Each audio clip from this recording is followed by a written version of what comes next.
Shalom saudaraku, berjumpa lagi bersama dengan saya, Gembala Jemaat Gereja Isa Almasih Lawang Light Generation, dalam program Sapa Jemaat di Rumah. Tetap semangat, tetap berpengharapan, dan harus selalu yakin menjadi pemenang-pemenang di dalam Tuhan kita, Yesus Kristus. Firman Tuhan, kali ini saya ambil dari Ayub pasal yang kelima ayat yang kedua. Ayub pasal kelima ayat yang kedua berkata, sesungguhnya orang bodoh dibunuh oleh sakit hati, dan orang bebal dimatikan oleh iri hati. Haleluya. Saudara-saudara, pernyataan Ayub ini mau berbicara tentang bahwa orang yang sakit hati dapat dikategorikan sebagai orang yang bodoh. Demikian sebaliknya, bahwa orang yang bodoh akan dibunuh oleh sakit hatinya. Tampaknya Ayub ingin memperingatkan setiap pembacanya agar mereka menjaga hati mereka sedemikian rupa agar tidak mudah sakit hati, sebab sakit hati hanya akan membuat kita menjadi pribadi yang bodoh, dan itu sangat merugikan diri kita sendiri. Lalu bagaimana ketika kita harus menanggapi setiap hal yang buruk yang menimpa kita, yang disebabkan oleh orang lain, yang tentu saja dapat membuat kita sakit hati, kecewa, dan bahkan marah? Untuk menggambarkan hal itu saudaraku, ada sebuah kisah yang menarik tentang seorang pria Jepang yang ikut kontes pidato pada akhir Perang Dunia Kedua. Laki-laki Jepang tersebut memilih tema Sacredness of the Work, atau kekudusan kerja. Ketika para hadirin mendengarkan tema dari pidato laki-laki itu, sebagian mereka tertawa dan tersenyum. Tetapi ketika mereka mendengar kisahnya, senyuman dan tawa mereka berubah menjadi tangisan. Para pendengar itu meneteskan air mata ketika pria tersebut menceritakan bahwa orang tuanya beserta rumah mereka hancur ketika bom meledak di Nagasaki. Dia adalah anak sulung dari 3 bersaudara yang masih hidup.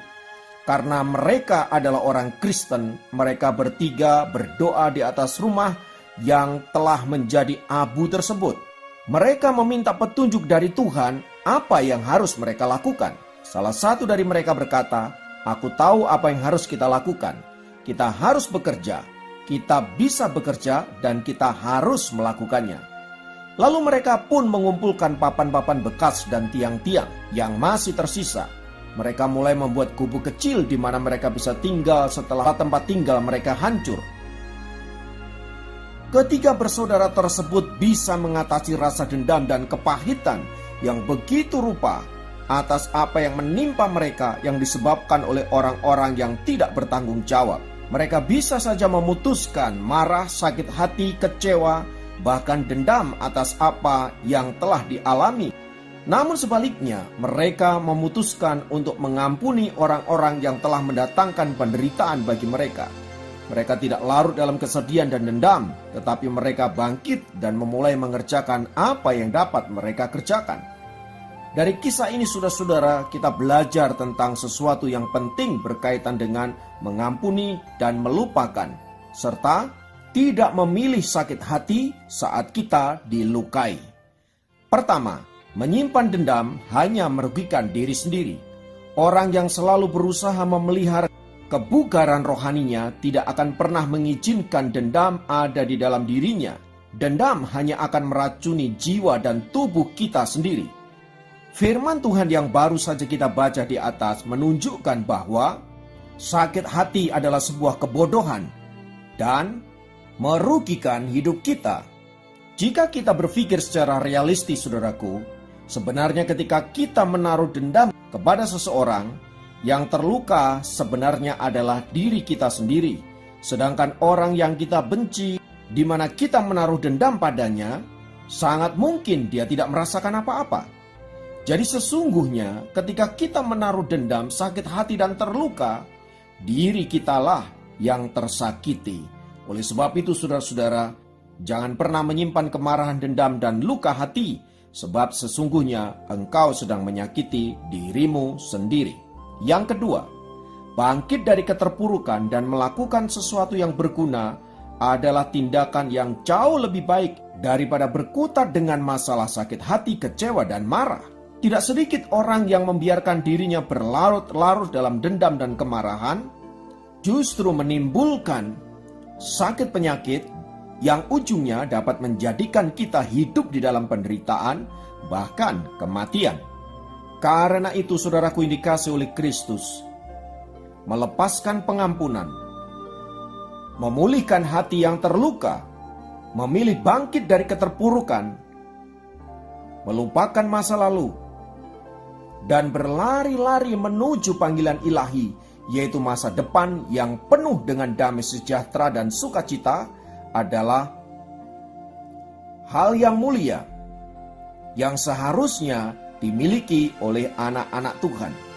Mari jadilah anak-anak Tuhan yang hidup senantiasa ada di dalam damai sejahtera dan sukacita, di mana saudara memiliki hati yang lapang, memandang masalah dari sudut pandang Allah, di mana Allah sanggup menjadikan segala sesuatu untuk mendatangkan kebaikan bagi kita, termasuk saat kita disakiti, dilukai, dan lain sebagainya. Kita percaya bahwa itu dapat menjadikan kita pribadi-pribadi yang lebih baik dari sebelumnya. Bahkan sangat mungkin melalui peristiwa itu kita dipersiapkan untuk the next level, di mana kita menjadi orang-orang yang hebat dan luar biasa.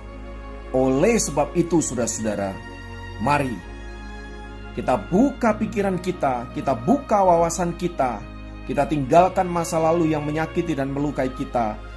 Kita tujukan pandangan kita hanya kepada Allah.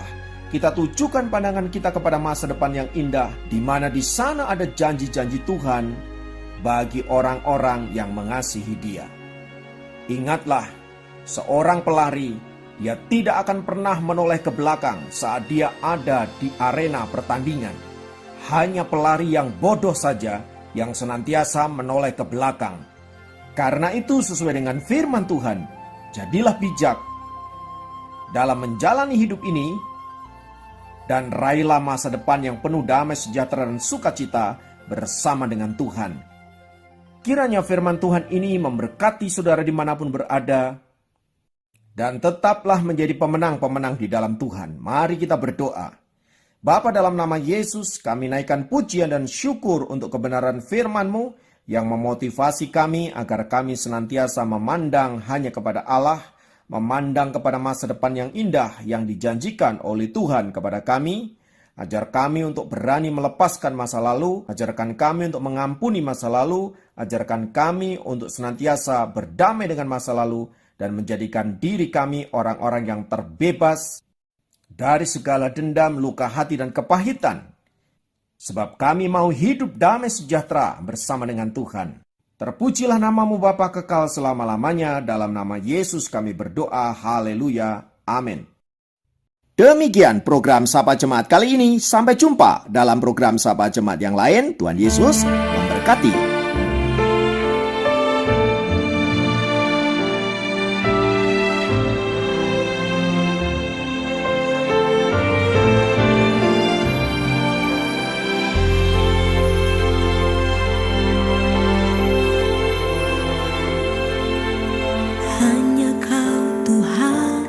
Hidupku,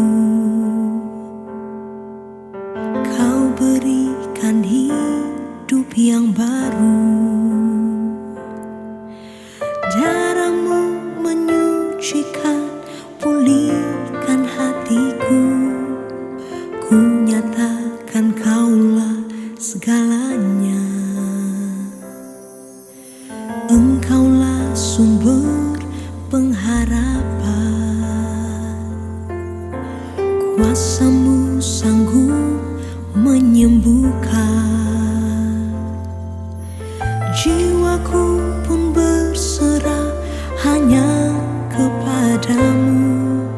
Yesus, Kaulah segalanya. Karena salib-Mu ku hidup. Karena salib-Mu ku menang. Engkau yang berkuasa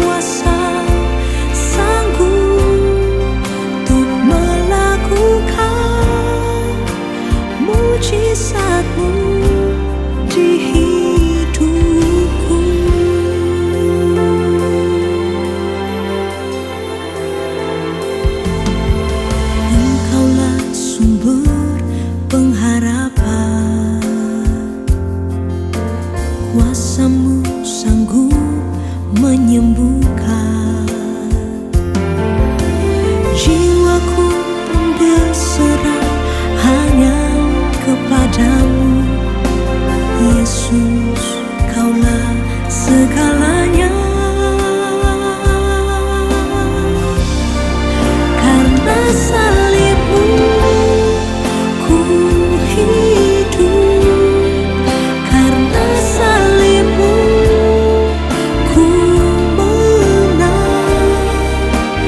Engkau yang berkuasa, sanggup untuk melakukan mujizat-Mu.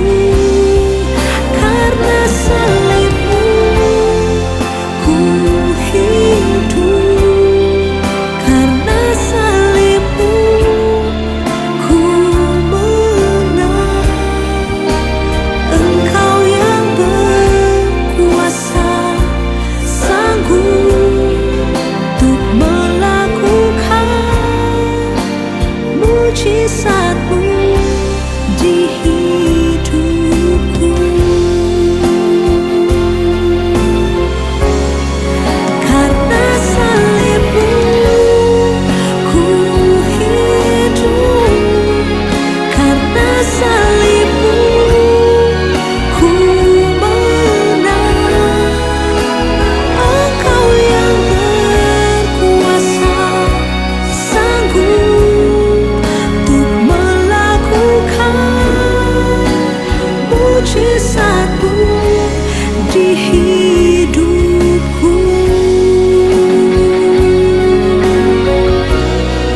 Untuk melakukan mujizat-Mu di hidupku.